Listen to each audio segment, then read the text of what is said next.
طبعا السلام عليكم. اليوم القصة مختلفة، اليوم القصة واقعية بصوت البنية، فإحنا راح نسمع القصة ونلقي ردة فعلنا عليها وناخذ البنية ونقولها السلام عليكم.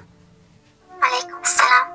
أتمنى تحكين القصة كما هي وتكون عبرة لكل واحد يحاول يضحك على بنية أو كل واحد يعوف بنية بنفس الطريق وهي ضحكته، وأتمنى توصل القصة صح.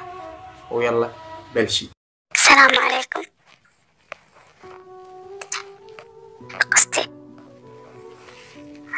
أنا بديت فقط شعر صار وياي من قبل كم سنة، وقيت أتعالج فيه وجاي أتعالج فيه والكل يعرف عني، كل شخص قريب علي يعرف هذا الشي بي، ما أعرف يعني أي أحد.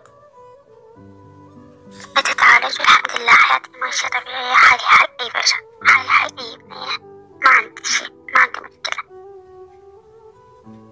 بعد يوم تعرفت على الشخص صار بينه وبينه تواصل وحب واهتمام، تعلقت بيه، حسيت هو كل شي، وهو من البداية يعرف إنه أنا بيابش وموافق، وقال لي هذا الأمر وصلنا لمرحلة الزواج والخطبة. حاولت أقنع أهلي بيه، وأهلي قبلوا لين وضعهم مو هالقد، الوضع المادي مو زين، وأنا على مود أتزوج كل شي بس بسبيل يصير إلي وأصير له. حاولت أقنع أهلي، قنعتهم كلها على مودها. يوم قلت له لازم تجي تخطبني ونتزوج، قال لي يا بالواقع عين أنا ما أقدر أتزوج، أنتي مرة ناقصة، أنتي مو كاملة، أنتي بيك مرض، أنا ما أقدر أرتبط بيك بسبب مرضك. وهو يعرف من البداية بس خدعني. أنا هذا اللي عشته، خدعني، عرفني وراح على مود مرض، على مود أمر الله. صرت تلبني شاب، حتى لو أنت مريض وبيك مرض، عيشي حياتك لنفسك، ولا تخليني مبالغ بكل شخص كذا وكذا وكذا. اختاري الشخص الزين اللي يحافظ عليك ويصونك، تختارين حلو كذا وكذا وكذا. هاي سوالف كلها مبدوم كلها متفيد. ورا ما سمعنا قصة جزر الأحزان، طبعا هاي بنية واحدة من 37 مواطن عراقي بين رجال وبنية.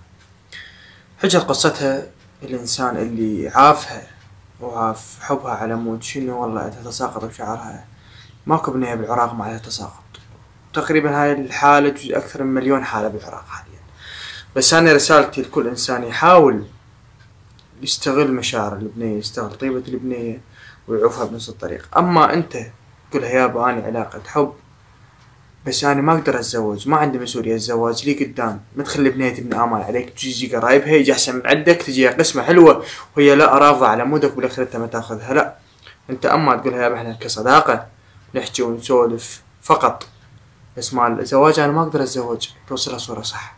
ثاني شي شغلة واحدة بالبنات، أنت يا بنية يا عيني يا على راسي، أنت متعلقين بإنسان وتحبينه وتسوي المستحيل، أنت باعي الولد مع احتراماته للزينين اكو بيهم يستغلون طيبة البنية، فأنت لا تصيرين عرضة يستغل طيبتك ويستغل يعني حبك إله بغير صورة. أنت هذا باب، تعال اخطبني من هاي قبل هاي، أصير إلك كل شي، أصير إلك لعاب، أصير إلك محبس، بس مال تسلية ما أقدر تسلية، أهلي ومسؤولية وأنزل راس أهلي.